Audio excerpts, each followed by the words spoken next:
दोस्तों, स्वागत है आपका मेरे YouTube चैनल हिम एजुकेशन में। तो दोस्तों, आज हम जो है अपनी अगली कहानी पढ़ने जा रहे हैं। ये हमारी जो है 9th कहानी है। आज की कहानी का शीर्षक है इंस्पेक्टर मातादीन चांद पर। यह कहानी जो है हरिशंकर परसाई जी ने लिखी हुई है। तो आइए शुरू करते हैं। सबसे पहले हम जो है इस कहानी की समीक्षा और पात्रों के बारे में जानेंगे। तो इंस्पेक्टर मातादीन चांद पर कहानी हरिशंकर परसाई जी की लोकप्रिय व्यंग्य रचना है। तो ये व्यंग्य रचना है, ये याद रखना आप। पुलिस के अत्याचारों की ओर लोगों का ध्यान आकर्षण करने वाली रचना है ये एक फैंटेसी शैली में लिखी गई है। तो ये फैंटेसी शैली में लिखी गई है, काल्पनिक कहानी है ये। कथा हास्यास्पद स्थितियों और कार्यप्रणाली से परिपूर्ण है। इसके बाद बात करें कहानी के पात्रों की, तो कहानी के पात्रों में मुख्य पात्र के रूप में मातादीन का नाम आता है। ये कहानी के मुख्य पात्र हैं जो कि कहानी का केंद्र बिंदु है। ये एक सीनियर पुलिस इंस्पेक्टर हैं जो कि पुलिस विभाग का प्रतिनिधित्व करता है। इसके बाद बात करें तो पुलिस मंत्री है जो कि मातादीन को पुलिस विभाग का नाम हो ऐसा कार्य करने की सलाह देता है। एक यान चालक है जो चांद से मातादीन को लेने आया है। कोतवाल और इंस्पेक्टर, ये चांद पुलिस के सिपाही हैं ये। तो ये सब जो है आप याद रखना। इसके बाद कहानी का जो है सार शुरू करते हैं। तो सबसे पहले कहानी शुरू होती है कि वैज्ञानिक कहते हैं कि चांद पर जीवन नहीं है। Senior police inspector Matadin department में एमडी साहब कहते हैं। वैज्ञानिक झूठ बोलते हैं, वहाँ हमारे जैसे ही मनुष्य की आबादी है। विज्ञान ने हमेशा इंस्पेक्टर मातादीन से मात खाई है। फिंगरप्रिंट विशेषज्ञ कहता रहता है कि छुरे पर पाए गए निशान मुलजिम की उंगलियों के नहीं हैं, पर मातादीन उसे सजा दिला देते हैं। मातादीन कहते हैं कि ये वैज्ञानिक केस का पूरा इन्वेस्टिगेशन नहीं करते ही। उन्होंने चांद का उजला हिस्सा देखा और कह दिया कि वहाँ जीवन नहीं है। मैं चांद का अंधेरा हिस्सा भी देख कर आया हूँ, वहाँ मनुष्य जाति है। यह बात सही है क्योंकि अंधेरे पक्ष में जो है मातादीन माहिर माने जाते हैं। पूछा जाएगा, इंस्पेक्टर मातादीन चांद पर क्यों गए थे? टूरिस्ट की हैसियत से या किसी फरार अपराधी को पकड़ने? नहीं, वे भारत की तरफ से सांस्कृतिक आदान प्रदान के अंतर्गत गए थे। चांद सरकार ने भारत सरकार को लिखा था कि यह हमारी सभ्यता बहुत आगे बढ़ी है, पर हमारी पुलिस में पर्याप्त सक्षमता नहीं है। वह अपराधी का पता लगाने के लिए उसे सजा दिलाने में अक्सर सफल नहीं होती। सुना है कि आपके यहाँ रामराज है, मेहरबानी करके किसी पुलिस अफसर को भेजें जो हमारी पुलिस को शिक्षित कर दे। इसके बाद बात करें तो गृह मंत्री ने सचिव से कहा, किसी आईजी को भेज दो। आईजी की बात की है यहाँ पे कि किसी आईजी को जो है भेज दीजिए। सचिव ने कहा, नहीं सर, आईजी नहीं भेजा जा सकता, प्रोटोकॉल का सवाल है। चांद हमारा एक क्षुद्र उपग्रह है। आईजी के रैंक के आदमी को नहीं भेजेंगे, किसी सीनियर इंस्पेक्टर को भेज देता हूँ। तय किया गया कि हजारों मामलों में investigation officer senior inspector Matadin को भेज दिया जाए। चांद की सरकार को लिख दिया गया कि आप मातादीन को लेने के लिए पृथ्वी पर यान भेज दीजिए। पुलिस मंत्री ने मातादीन को बुलाकर कहा, तुम भारतीय पुलिस के उज्जवल परंपरा के दूत की हैसियत से जा रहे हो। ऐसा काम करना कि सारे अंतरिक्ष में डिपार्टमेंट की ऐसी जय जयकार हो कि पीएम प्रधानमंत्री को भी सुनाई पड़ जाए। मातादीन की यात्रा का दिन आ गया। एक यान अंतरिक्ष अड्डे पर उतरा। मातादीन सबसे विदा लेकर यान की तरफ बढ़े। धीरे धीरे कहते जा रहे थे कि प्रविसी नगर कीजिए सबका जा, हृदय रखी कौशलपुर राजा। यान के पास पहुंचकर मातादीन ने मुंशी अब्दुल गफूर को पुकारा। मुंशी अब्दुल गफूर भी एक जो है इस कहानी के पात्र हैं, गौण पात्र। तो वो कहते हैं कि मुंशी गफूर ने एड़ी मिलाकर सैल्यूट फटकारा, बोला, जी पैक्टसा। एफआईआर रखती है जी पैक्टसा, और रोज नामचे का नमूना जी पैक्टसा। वे यान में बैठने लगे। हवलदार बलभद्र, ये भी एक कौन पात्र हैं, तो इनका जो है आप नाम याद रखना। बलभद्र को बुलाकर कहा, हमारे घर में जचकी के वक्त हमने अपने खटला मतलब पत्नी को मदद के लिए भेज देना। बलभद्र ने कहा, जी पैक्टसा। गफूर ने कहा, अब बेफिक्र रहें पैक्टसा, मैं अपने मकान पत्नी को भी भेज दूंगा खिदमत के लिए। मातादीन ने यान के चालक से पूछा कि ड्राइविंग लाइसेंस है? जी साहब। और गाड़ी में बत्ती ठीक है? जी ठीक है। माता दी ने कहा कि सब ठीक ठाक होना चाहिए वरना हरामजादे का बीच अंतरिक्ष में चालान कर दूंगा। चंद्रमा से आए चालक ने कहा, हमारे यहाँ आदमी से इस तरह नहीं बोलते। माता दी ने कहा, जानता हूँ बे, तुम्हारी पुलिस कमज़ोर है, अभी मैं उसे ठीक करता हूँ। माता दी यान में कदम रख ही रहे थे कि हवलदार राम सजीवन भागता हुआ आया। राम सजीवन हवलदार, ये भी कौन पात्र है, पर इनका ये जो है कहानी के स्टार्टिंग में ही आते हैं, बाकी इनका जो है जिक्र नहीं हुआ है कहानी में। तो हवलदार राम सजीवन भागता हुआ आया, बोला, इंस्पेक्टर साहब, एसपी साहब के घर से कहे हैं कि चांद से एड़ी चमकाने का वाला पत्थर लेते आना। तो आप जो है पात्रों के नाम जो है इसमें सब याद रखना कि कौन कौन से पात्र इस कहानी में है। माता दीन खुश हुए, बोले, कह देना भाई साहब से, ज़रूर लेता आऊँगा। वे यान में बैठे और यान उड़ चला। पृथ्वी के वायुमंडल से यान बाहर निकला ही था कि माता दीन ने चालक से कहा, अबे हॉर्न क्यों नहीं बजाता। चालक ने जवाब दिया, आसपास लाखों मील में कुछ नहीं है। माता दीन ने डांटा, मगर रूल इज़ रूल, हॉर्न बजाता चल। इसके बाद चालक अंतरिक्ष में हॉर्न बजाता हुआ यान को चांद पर उतार लाया। अंतरिक्ष अड्डे पर पुलिस अधिकारी माता दीन के स्वागत के लिए खड़े थे। माता दीन रॉब से उतरे और उन अफसरों के कंधों पर नज़र डाली। वहाँ किसी के स्टार नहीं थे, फीते भी नहीं लगे थे, लिहाजा माता दीन ने एड़ी मिलाना और हाथ उठाना ज़रूरी नहीं समझा। फिर उन्होंने सोचा, मैं यहाँ इंस्पेक्टर की हैसियत से नहीं, सलाहकार की हैसियत से आया हूँ। माता दीन को वे लोग लाइन में ले गए और एक अच्छे बंगले में उन्हें टिका दिया। एक दिन आराम करने के बाद माता दीन ने काम शुरू कर दिया। सबसे पहले पुलिस लाइन का मुलाहजा किया। तो ये सब याद रखना कि इस बार नेट के एग्ज़ाम में पूछ लिया था कि 3-4 कथन जो है इस कहानी में से उठा लिए थे और उसमें बताया था कि कौन सा कथन पहले है, सीरियल वाइज क्रम वाइज लगाने के लिए जो है आया था, तो याद रखना। तो इसके बाद कहते हैं कि शाम को उन्होंने आईजी से कहा, आपके यहाँ की पुलिस लाइन में हनुमान जी का मंदिर नहीं है, हमारे रामराज में पुलिस लाइन में हनुमान जी का मंदिर है। तो सबसे पहले इन्होंने जो हनुमान जी के मंदिर को बनवाया था। आईजी ने कहा, हनुमान कौन थे, हम नहीं जानते। माता दी ने कहा, हनुमान का दर्शन हर कर्तव्यपरायण पुलिस वाले के लिए ज़रूरी है। हनुमान सुग्रीव के यहाँ स्पेशल ब्रांच में थे। उन्होंने सीता माता का पता लगाया था। एबडक्शन का मामला था। दफ़ा 362। हनुमान जी ने रावण को सजा वहीं दे दी, उसकी प्रॉपर्टी में आग लगा दी। पुलिस को यह अधिकार होना चाहिए कि अपराधी को पकड़ा और वहीं सजा दे दी, अदालत में जाने का झंझट नहीं। मगर यह सिस्टम अभी हमारे रामराज में भी चालू नहीं है। हनुमान जी के काम से भगवान राम बहुत खुश हुए। वे उन्हें अयोध्या ले गए और टॉन ड्यूटी में तैनात कर दिया। वहीं हनुमान जी हमारे आराध्य देव हैं। मैं उनकी फ़ोटो लेता आया हूँ। उस पर से मूर्तियाँ बनवाइए और हर पुलिस लाइन में स्थापित करवाइए। थोड़े ही दिनों में चांद की हर पुलिस लाइन में हनुमान जी के मंदिर जो है स्थापित हो गए। माता दीन उन कारणों का अध्ययन कर रहे थे कि जिनसे पुलिस लापरवाह और अलाल हो गई थी। वे अपराधों पर ध्यान नहीं देती थी। कोई कारण नहीं मिल रहा था। एकाएक उनकी बुद्धि में एक चमक आई। उन्होंने मुंशी से कहा, जरा तनख्वाह रजिस्टर बताओ। तनख्वाह रजिस्टर देखा तो समझ गए, कारण पकड़ में आ गया। शाम को उन्होंने पुलिस मंत्री से कहा, मैं समझ गया कि आपकी पुलिस मुस्तैद क्यों नहीं है। आप इतनी बड़ी तनख्वाहें देते हैं इसलिए, सिपाही को 500, थानेदार को 1000, ये क्या मजाक है। आखिर पुलिस अपराधी को क्यों पकड़े। हमारे यहाँ सिपाही को 100 और इंस्पेक्टर को 200 देते हैं, तो वे 24 घंटे जुर्म की तलाश करते हैं और अपनी तनख्वाहें फ़ौरन घटाइए। पुलिस मंत्री ने कहा, मगर यह अन्याय होगा, कुछ वेतन नहीं मिलेगा तो वे काम ही क्यों करेंगे। माता दीन ने कहा, इसमें कोई अन्याय नहीं है। आप देखेंगे कि घटी हुई तनख्वाह मिलते ही आपकी पुलिस की मनोवृत्ति में क्रांतिकारी परिवर्तन हो जाएगा।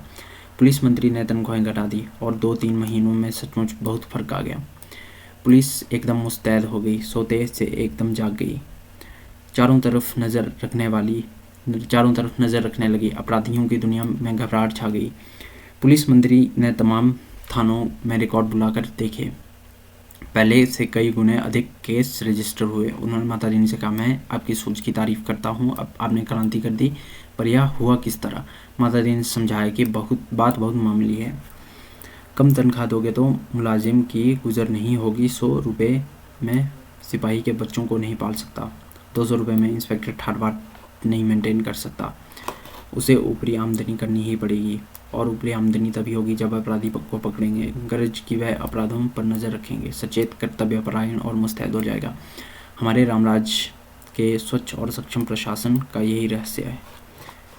चंद्रलोक में इस चमत्कार की खबर फैल गई। लोग मतादीन को देखने आने लगे कि वह आदमी कैसा है जो तनख्वाह कम करके सक्षमता ला देता है।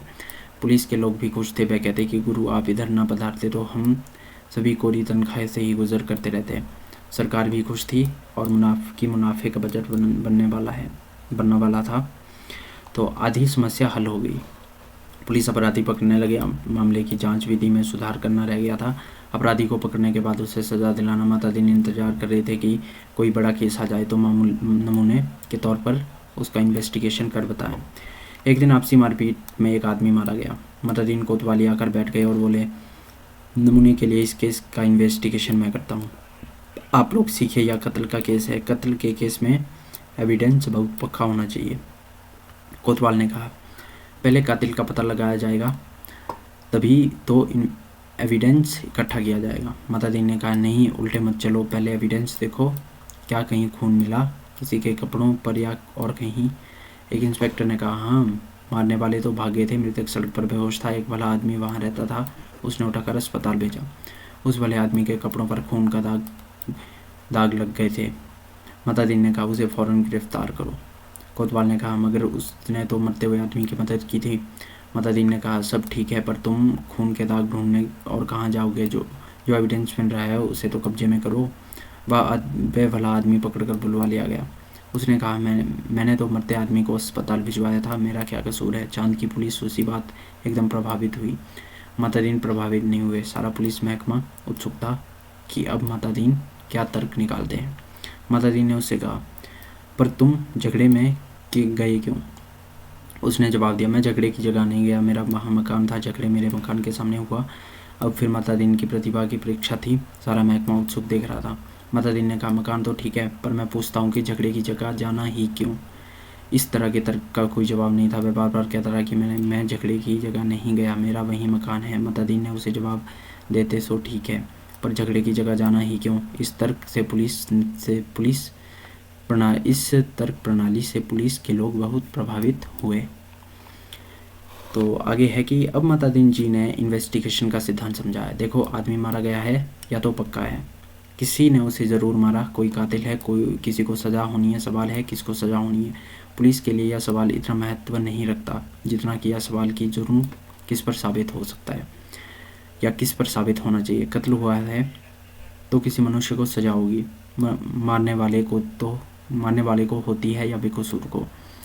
यह अपने सोचने की बात नहीं है। मनुष्य सब बराबर हैं, सब में उसी परमात्मा का अंश है। हम भेदभाव नहीं करते। यह पुलिस का मानवतावाद है। दूसरा सवाल है, फिर जुर्म साबित होना चाहिए। फिर किस पर जुर्म साबित होना चाहिए? यह निर्णय इन बातों से होगा। नंबर 1, क्या वह आदमी पुलिस के रास्ते में आता है? नंबर 2, क्या उसे सज़ा दिलाने से ऊपर के लोग खुश होंगे? तो इसके बाद है कि मातादीन को बुलाया गया कि वह आदमी भला है, पर पुलिस अन्याय करे तो विरोध करता है। जहाँ तक ऊपर के लोगों का सवाल है, यह वर्तमान सरकार के विरोधी राजनीति वाला है। मातादीन ने टेबल ठोक कर कहा, फर्स्ट क्लास केस, पक्का एविडेंस और ऊपर का सपोर्ट। एक इंस्पेक्टर ने कहा कि पर हमारे गले यह बात नहीं उतरती, एक निरपराध भले आदमी को सज़ा दिलाई जाए। मातादीन ने समझाया कि देखो, मैं समझा चुका हूँ कि समय उस ईश्वर का अंश है, सज़ा इसे हो या कातिल को फांसी पर तो ईश्वर ही चढ़ेगा ना। फिर तुम्हें कपड़ों पर खून मिल रहा है, उसे छोड़कर तुम खून कहाँ ढूंढते फिरोगे? तुम तो भरो FIR। मातादीन जी ने FIR भरवा दी। वक्त ज़रूरत के लिए खाली जगह छुड़वा दी। दूसरे दिन पुलिस कोतवाल ने कहा, गुरुदेव, हमारी तो बड़ी आफत है।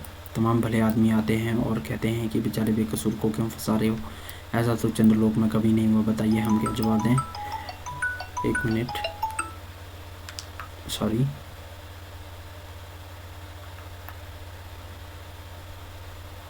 इसके बाद है कि ऐसा तो चंद्रलोक में कभी नहीं हुआ। बताइए हम क्या जवाब दें? हम तो बहुत शर्मिंदा है। मातादीन ने कोतवाल से कहा, घबराओ मत। शुरू में इस काम में आदमी को शर्म आती है, आगे तुम्हें बेकसूर को छोड़ने में शर्म नहीं आएगी। हर चीज़ का जवाब है। अब आपके पास जो आए उसे कह देना कि हम जानते हैं वह निर्दोष है, पर हम क्या करें, यह सब ऊपर से हो रहा है। इसके बाद है कि कोतवाल ने कहा तब वे एसपी के पास जाएंगे। माताजी ने बोले एसपी भी कह देंगे कि ऊपर से हो रहा है, तब वे आईजी के पास शिकायत करेंगे, आईजी भी कहेंगे कि सब ऊपर से हो रहा है, तब वे लोग पुलिस मंत्री के पास पहुंचेंगे, पुलिस मंत्री भी कह देंगे भैया मैं क्या करूँ, यह ऊपर से हो रहा है, तो वे प्रधानमंत्री के पास जाएंगे, प्रधानमंत्री भी कहेंगे मैं जानता हूँ वह निर्दोष है पर यह ऊपर से हो रहा है। कोतवाल ने कहा तब वे, माताजी ने कहा तब क्या, तब वे किसके पास जाएंगे, भगवान के पास ना, मगर भगवान से पूछकर कौन लौट सका है। कोतवाल चुप रह गया, वह इस महान प्रतिभा से चमत्कृत था। नेक्स्ट माताजी ने कहा एक मुहावरा ऊपर से हो रहा है हमारे देश में 25 सालों से सरकारों को बचा रहा है, तुम इसे सीख लो। केस की तैयारी होने लगी। माताजी ने कहा अब 4-6 चश्मदीद गवाह लाओ। कोतवाल चश्मदीद गवाह कैसे मिलेंगे जब किसी ने उसे मारते देखा ही नहीं, चश्मदीद गवाह कोई कैसे होगा। माताजी ने सिर ठोक लिया, किन बेवकूफ़ों के बीच फंसा दिया गवर्नमेंट ने, इन्हें तो ABCD भी नहीं आती। झलाकर कहा चश्मदीद गवाह किसे कहते हैं जानते हो, चश्मदीद गवाह वह नहीं है जो देखे बल्कि वह है जो कहे कि मैंने देखा। कोतवाल ने कहा ऐसा कोई क्यों कहेगा। माताजी ने कहा कहेगा समझ में नहीं आता कि कैसे डिपार्टमेंट चलाते हो। अरे चश्मदीद गवाहों की लिस्ट पुलिस के पास पहले से रहती है, जहाँ ज़रूरत होती है उन्हें गवाह बना लिया जाता है। हमारे यहाँ ऐसे ही आदमी हैं जो 300-400 वारदातों के चश्मदीद गवाह होते हैं। हमारी अदालतें भी मान लेती हैं कि इस आदमी ने कोई दैवी शक्ति है, कैसे जिसे जान लेता है कि अमुक जगह वारदात होने वाली है और वहाँ पहले से पहुँच जाता है।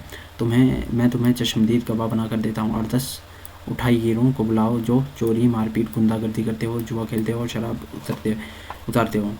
दूसरे दिन शहर से 8-10 नवरत्न कोतवाली में हाजिर हुए। उन्हें देखकर माताजी गदगद हो गए। बहुत दिन हो गए थे ऐसे लोगों को देखकर, बड़ा सोना सोना लग रहा था। माताजी का प्रेम उमड़ पड़ा। उसने कहा कि तुम लोगों ने उस आदमी को लाठी से मारते देखा ना। वे बोले नहीं देखा साहब, हम नहीं थे वहाँ। माताजी जानते पहला मौका है, फिर भी उन्होंने कहा कि वहाँ नहीं थे, या मैंने माना पर लाठी मारते देखा तो था। उन लोगों को लगा कि यह पागल आदमी है, तभी ऐसी ऊटपटांग बात कर रहा है। वे हंसने लगे। माताजी ने कहा हंसो मत, जवाब दो। वे बोले जब थे ही नहीं तो कैसे देखा। माताजी ने गुरा कर देखा और कहा कि कैसे देखा सो बताता हूँ। तुम लोग जो सो काम करते हो ना सब इधर दर्ज है। हर एक को कम से कम 10 साल के लिए जेल डाला जा सकता है। तुम ये काम आगे भी करना चाहते हो या जेल जाना चाहते हो।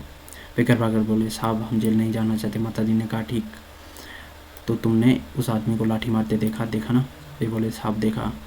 वह आदमी घर से निकला और लाठी मारना शुरू किया तो वह बेचारा बेहोश होकर सड़क पर गिर पड़ा। माताजी ने कहा ठीक है, आगे भी ऐसी वारदातें देखोगे। वे बोले साहब जो आप कहेंगे सो देखेंगे। कोतवाल इस चमत्कार से थोड़ी देर बेहोश हो गया। होश आया तो माताजी के चरणों में गिर पड़ा। माताजी ने कहा हटो, काम करने दो। कोतवाल पाँव में लिपट गया, कहने लगा मैं जीवन भर इन श्री चरणों में पड़ा रहना चाहता हूँ। माताजी ने आगे की सारी कार्यप्रणाली तय कर दी। FIR बदलना, बीच के पन्ने डालना और रोज नामचा बदलना, गवाहों को तोड़ना, सब सिखा दिया। उस आदमी को 20 साल की सज़ा हो गई। चांद की पुलिस शिक्षित हो चुकी थी। धड़ाधड़ केस बनने लगे और सजा होने लगी। चांद की सरकार बहुत खुश थी। पुलिस की ऐसी मुस्तैदी भारत सरकार के सहयोग का नतीजा थी। चांद की संसद एक धन्यवाद का प्रस्ताव पास किया।